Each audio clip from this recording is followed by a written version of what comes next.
Les images que vous allez découvrir à présent sont rares et exceptionnelles. Il a fallu plus d'un an de demande auprès du ministère de la Culture pour qu'une équipe de France 3 Rhône-Alpes puisse enfin accéder à la grotte Chauvet en Ardèche. Depuis sa découverte en décembre 1994, tout est mis en œuvre pour limiter l'accès. Seuls les scientifiques ont un droit d'entrée et encore, leur travail passe après la conservation du site. C'est la priorité numéro 1, faire en sorte que le lieu, que les peintures gardent toute leur splendeur, toute leur magie, des dessins créés il y a plus de 36 000 années. Reportage Farid Haroud, Pierre Lachaud, Nicolas Ferraud, Loïc Favel et Frédéric Gramont.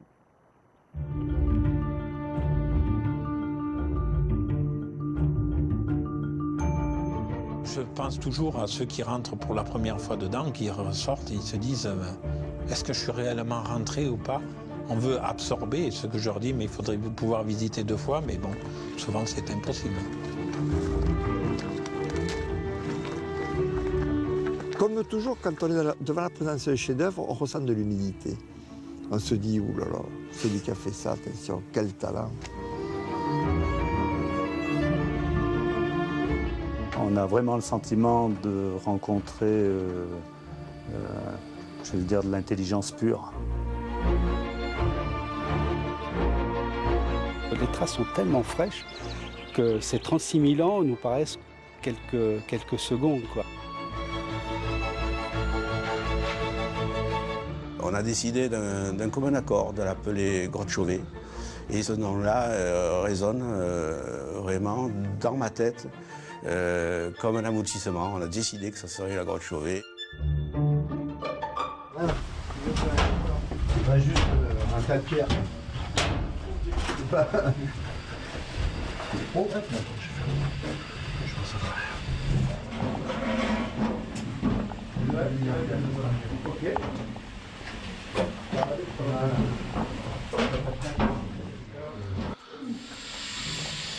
C'est une grande première qui, pour nous, sera sans doute une grande dernière.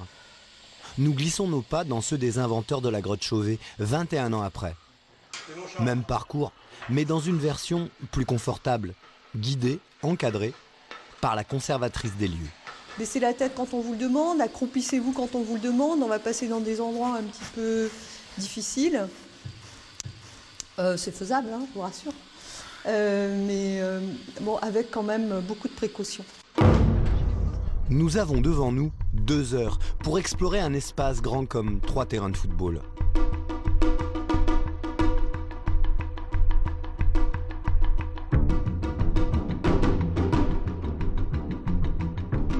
Faites attention à ne pas heurter les stalactites en passant ici. Nous arrivons à la salle du cactus. Et c'est en passant à proximité ici qu'Eliette a pu observer ces 2 premiers tracés qu'on voit juste là. Ces 2 tracés digités et qui sont les premiers tracés qu'ils ont observés. Et il faut dire que dans les premiers instants, on ne s'en est pas rendu compte. Tout occupé qu'on était à notre cheminement d'ailleurs. Et c'est Eliette qui a aperçu 2 petits traits à l'ocre rouge et qui s'est écrié « Ils sont venus ». Oui, ils sont venus. Et ça résonne encore dans l'immensité. Ça, c'est comme la goutte d'eau qui tombe. Vous êtes tellement absorbé par les grands volumes. Il y a tellement un silence religieux parce que vous avez une peur intérieure, puisque vous êtes dans quelque chose que vous découvrez et vous ne savez pas où vous allez.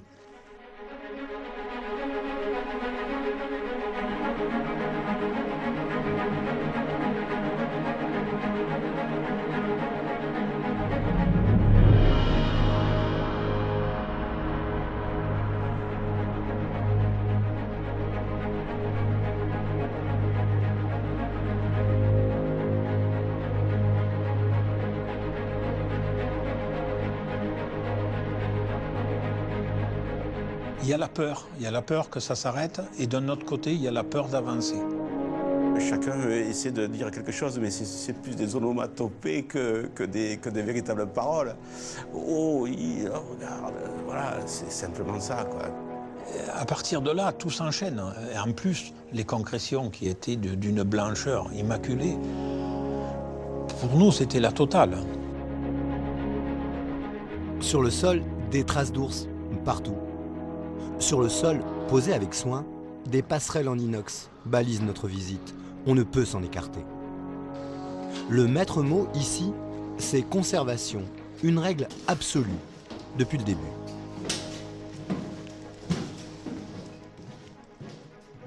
Il a fallu prendre des précautions, ce qu'on prend d'usage en spéléo. Eliette, qui à l'époque était viticultrice, avait des laits de plastique dans son garage et on y a pensé. On s'est dit, ben voilà, on va faire un cheminement unique de manière à ce que tous les gens qui viendront après passeront sur ce cheminement. Et les passerelles actuelles empruntent strictement le passage que nous avons sélectionné à ce moment-là. Nous déambulons dans un musée naturel où tout est authentique, certifié dès la semaine qui a suivi la découverte. Le 28 décembre 1994, le conservateur régional commandait un rapport d'expertise sur une grotte ornée exceptionnelle à Vallon-Pont d'Arc. Le lendemain, je cite là le texte de l'expert, toute l'équipe était à pied d'œuvre, à flanc de falaise. On atteint l'entrée qu'après une marche d'approche de près d'une demi-heure, dans le talus escarpé et boisé sous la falaise. Cette entrée s'ouvre en forme de boutonnière étroite. Le moindre demi-centimètre comptait. Et cette chatière, elle était épouvantable, parce qu'elle descendait, elle tournait et elle remontait. Et on était obligé de se coincer. Oh là là. Ah oui, c'est un trésor, c'est mondial, c'est pas le rhinocéros, c'est un animal qui est très rare dans la préhistoire. Et on est passé d'un panneau après un autre, et puis les rhinocéros, effectivement, se succédaient. Il y avait des lions, il y avait des mammouths, des chevaux, des bisons, etc. Et je me suis aperçu, au bout d'un certain temps, que c'était une grotte majeure de l'importance de Lascaux. Ça, c'est extraordinaire. Prenez, mettons, un spécialiste, je sais pas moi, de peinture, à qui on dit, vous savez, dans le grenier, là, j'ai trouvé une caisse avec des peintures. Le type, il y va, il trouve des Rembrandt, des Van Gogh, etc. Moi, j'ai eu cette impression-là. Hein. J'en ai été très ému, d'ailleurs. Hein. Et devant les chevaux, le panneau des chevaux, qui est un des grands panneaux de la grotte, la beauté de ces chevaux m'a tellement ému que j'ai eu les larmes aux yeux. Mais vraiment, quand je me suis essuyé les yeux, j'avais les larmes aux yeux. Et ça ne m'arrive pas souvent. Hein. 3 jours après sa visite, Jean-Claude rend ses conclusions. Il faut interdire l'accès de la grotte au public afin d'éviter, je cite, les erreurs qui furent commises lors de la découverte de Lascaux et qui ont abouti au désastre que l'on sait. Après Paris, la Côte d'Azur et les châteaux de la Loire, c'était le 4e centre touristique français, 200 000 visiteurs par an. Conséquence, Lascaux est tombé malade. D'abord, la maladie verte, une algue microscopique qui s'est mise à proliférer sur les parois, puis la maladie blanche, un voile de calcaire commençant à recouvrir certaines peintures. Aujourd'hui, désinfecté, stérilisé, Lascaux est sauvé, mais la porte restera close.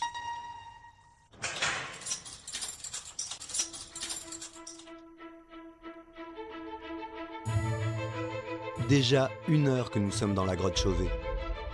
Le pendant du hibou attire notre œil. Tête de face, corps de dos.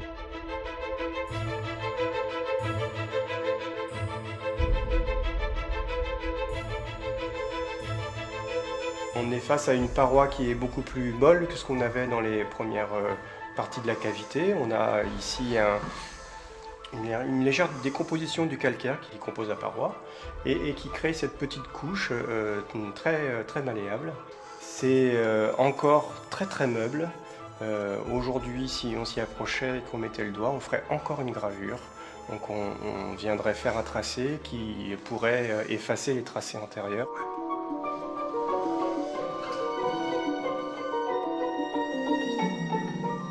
Tous ces points ont été réalisés par une seule personne, une même personne, en ocrant uniquement la paume de la main. Et on le sait puisque au milieu de ce panneau se trouve une main positive composée de cette même paume, réalisée par cette même personne. Et on a réussi à déterminer que cette personne était une personne de petite taille, donc une femme ou un adolescent, on n'est pas sûr tout à fait. Et contrairement au panneau suivant, où là on va avoir la même technique utilisée et on va pouvoir donner une autre identité à la personne qui a fait les décorations du panneau suivant. L'artiste aurignacien d'1,80 m pouvait, lui, poser ses mains sur la roche librement, mais pas nous. Comme tous les autres rares visiteurs autorisés, nous avons signé un protocole de comportement. J'en ai vu combien descendre de la descendrie, là, de ces deux échelles fixes qui permettent d'arriver jusqu'à la salle Hilaire et qui, sur la plateforme, tendent le doigt pour toucher les cristaux brillants. C'est humain. C'est humain. Alors on dit « touchez pas !» On ne touche pas. On peut dire que vous avez employé, mis en œuvre cette philosophie de manière drastique. Oui, j'étais un peu dure. J'étais un peu sévère. Mais je pense qu'il fallait l'être. Sinon, c'est l'anarchie. Tout le monde fait n'importe quoi et ce qu'il a envie de faire. Et là, dans ces cas-là, vous ne pouvez plus assurer la conservation de la grotte. C'est à ce prix-là. Ah oui. Pas plaisanter. Vous vous rendez compte ce que vous risquez de porter après comme culpabilité si vous endommagez cette merveille?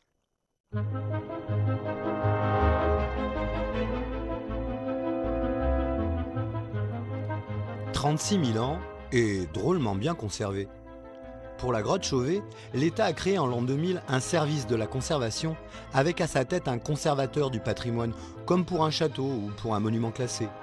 Pour une grotte, c'est rarissime. C'est la deuxième fois seulement, après Lascaux.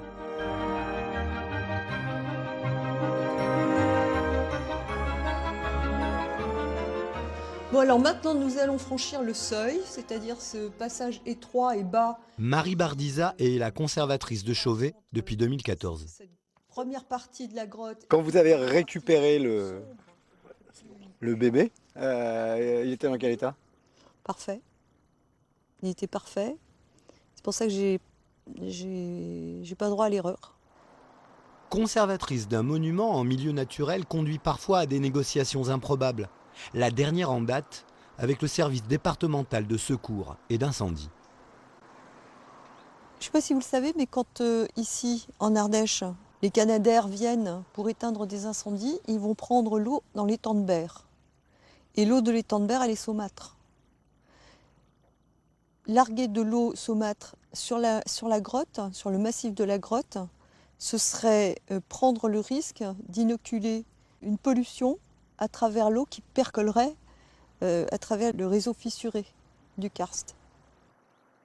Donc on a réussi à obtenir des pompiers que eux-mêmes convainquent les pilotes des Canadaires de s'abstenir.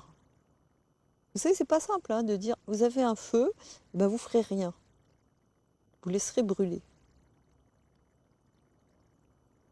C'est ça la conservation aussi. C'est ça la conservation aussi, bien sûr. Le parking du Cirque d'Estre, rendez-vous immuable de ceux qui vont à la grotte. Le premier arrivé est géomorphologue, puis viennent des anthropologues, des palynologues, des ichnologues, des karstologues et tout un tas d'autres métiers qui se terminent en log. Il y a des pariétalistes aussi.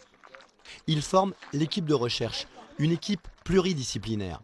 Pour l'étude d'un site rupestre, c'est une première mondiale. Là, ils sont en pleine campagne scientifique, c'est une fois par an. Alors, la campagne, c'est 3 semaines, hein, donc en fait, c'est 4 heures par jour pour un groupe d'environ 12 personnes, 12 chercheurs. Et après, ça donne comme ça le temps à la grotte de respirer dans le reste de la journée et de la nuit pour qu'on puisse retravailler le lendemain. Respirer, c'est vital et c'est bien là tout le problème. Dans la grotte Chauvet, il y a 2 ennemis invisibles. Le radon, un gaz radioactif dangereux pour l'homme mais pas pour les œuvres. Et puis il y a aussi le gaz carbonique, le CO2. Lui, est néfaste pour les peintures. À Lascaux, les 1500 visiteurs quotidiens en ont rejeté du CO2, provoquant un déséquilibre, une surdose. À Chauvet, rien de tout cela. Le CO2 est sous contrôle.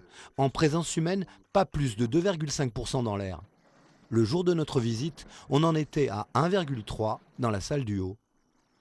La santé de la grotte est surveillée et tous les mois, une sorte de médecin de famille vient prendre le pouls de la vieille dame.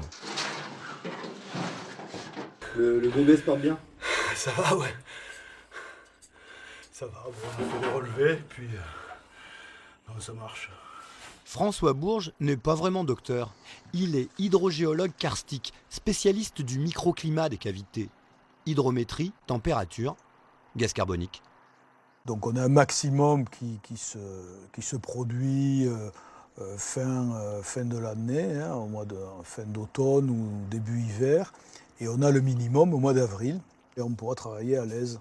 Et c'est vers cette période qu'on cale les campagnes archéologiques. On va regarder les températures. Aujourd'hui, et depuis le début, hein, on est dans une situation ici optimale. C'est un site de référence pour la conservation. Une référence qui doit beaucoup à un événement clé survenu il y a 22 000 ans. Voici comment l'entrée naturelle de la grotte fut scellée. Le fait d'interdire l'accès à la grotte pendant 22 000 ans à l'homme et à l'animal, ça l'a probablement protégé de dégradation ou de rajouts supplémentaires ou d'aménagement, toutes sortes de choses qu'on peut imaginer. L'unique accès à la grotte se trouve donc derrière cette porte blindée de 600 kg, inspirée par celle qu'on trouve dans les sous-marins. Sur ses côtés, des ouïes permettent les échanges d'air. Modèle unique, du sur-mesure.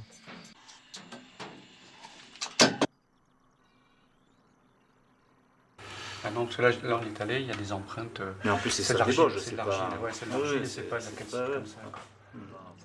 Après une matinée à l'intérieur de la grotte, les membres de la mission scientifique se retrouvent 5 km plus loin, à la base départementale de Salavas, à la recherche des vérités de la cavité. Cette grotte, elle est magique, je veux dire, dans le sens où elle est extrêmement riche.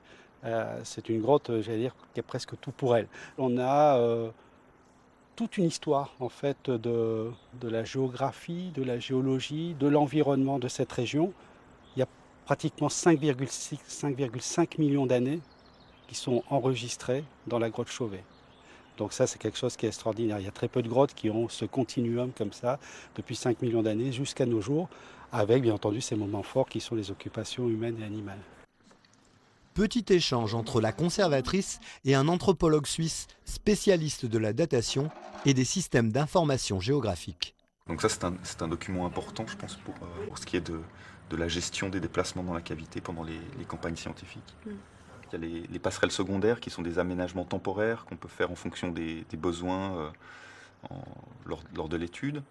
Moins on laisse des choses installées parce qu'elles n'ont pas d'usage, et mieux c'est. Ouais.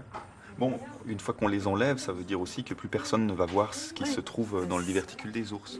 La fonction de la conservation, elle est de permettre que cette recherche se fasse, mais sans que la recherche vienne compromettre la conservation.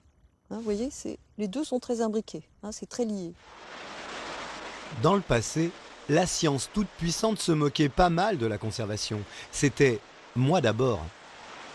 Pour le savant, la grotte est un laboratoire.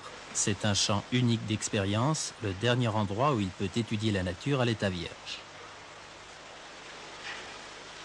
La grotte, c'est avant tout une éprouvette. C'est un outil indispensable aux chercheurs. Une éprouvette, un vulgaire outil, la grotte. 45 ans plus tard, en Ardèche, on peut dire que le scientifique est entré dans une nouvelle ère. Mais c'est vrai que ça nous a obligés à complètement changer un peu nos méthodes de travail. Je sais que nous, moi en tant que géomorphologue, je veux dire, d'habitude je me travaille avec un marteau, je touche, j'ai besoin, la matière me paraît importante. Et donc en fait, tout ce toucher, etc., je ne pouvais plus le faire avec les mains, et donc tout ça est passé par du visuel.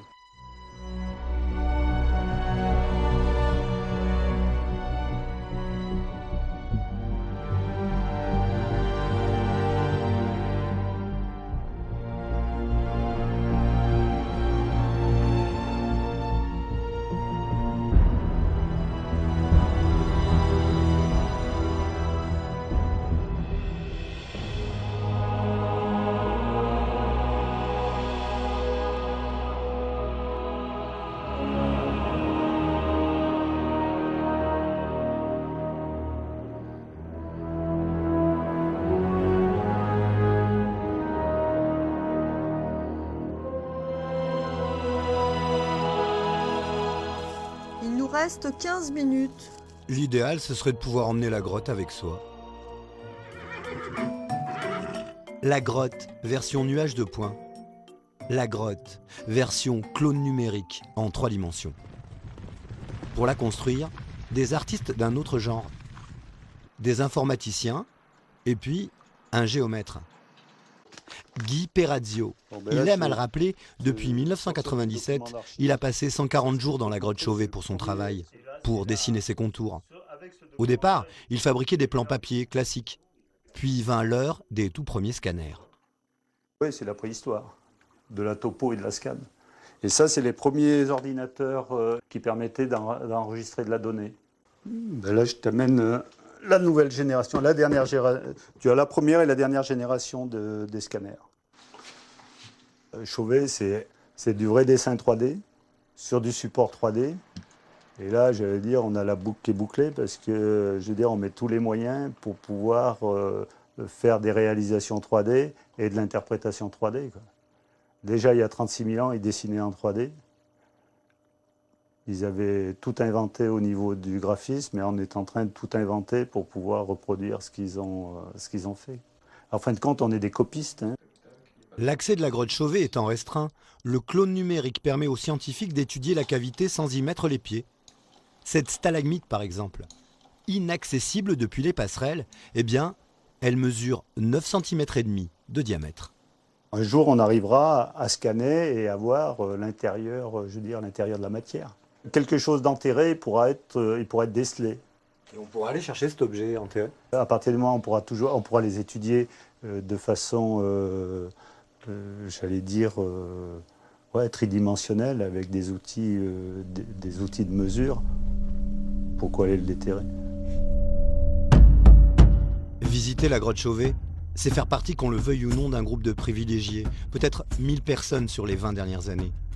Raconter ce moment est presque impossible parce qu'il s'impose à vous comme un sentiment, comme une sensation complexe qui surpasse la simple description des œuvres. Il y a cette humidité totale qui vous baigne et vous fait comme une seconde peau. Il y a l'obscurité dense de la grotte qui vous enveloppe et que la lumière des frontales vient fissurer. Et quand vous êtes dans cet ailleurs, les images vous sautent au regard et à l'âme. Rotilaire, voilà. Christian, mets-toi là, au moins ça... Les 3 inventeurs de la grotte Chauvet ont tenu à nous présenter des vidéos qui racontent leur passion sans borne pour la spéléologie, pour les grottes. Ces documents ont plus de 20 ans. Ah, c'est bon, je peux me pousser avec mes pieds, heureusement.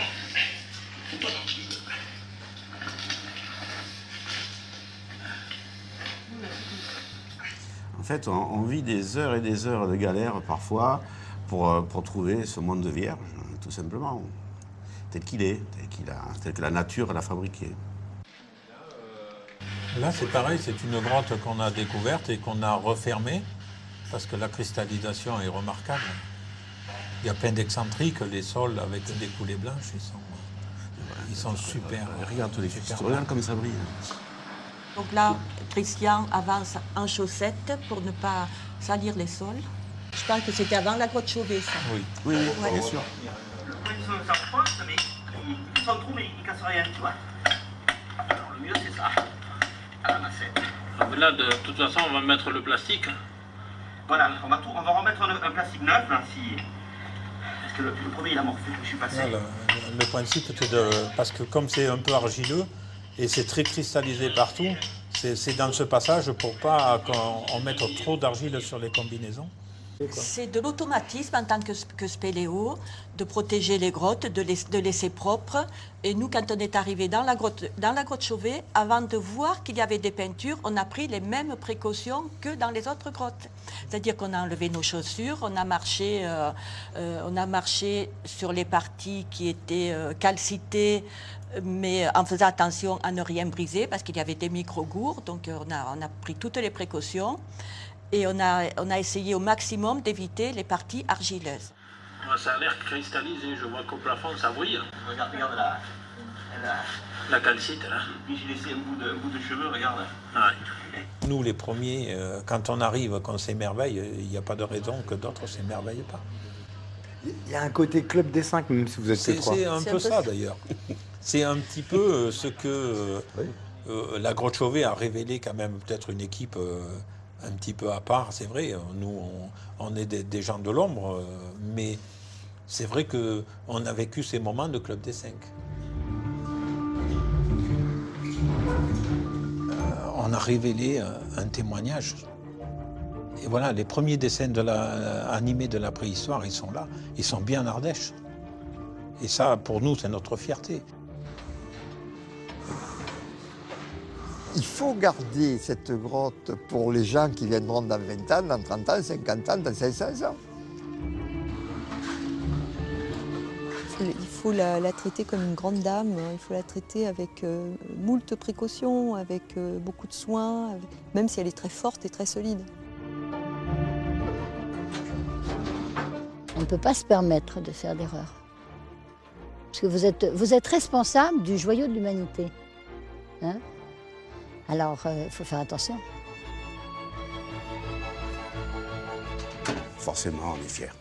On n'a pas peur de le dire, nous sommes fiers que cette découverte puisse être patrimoine mondial de l'humanité, bien sûr. Oui, tout à fait.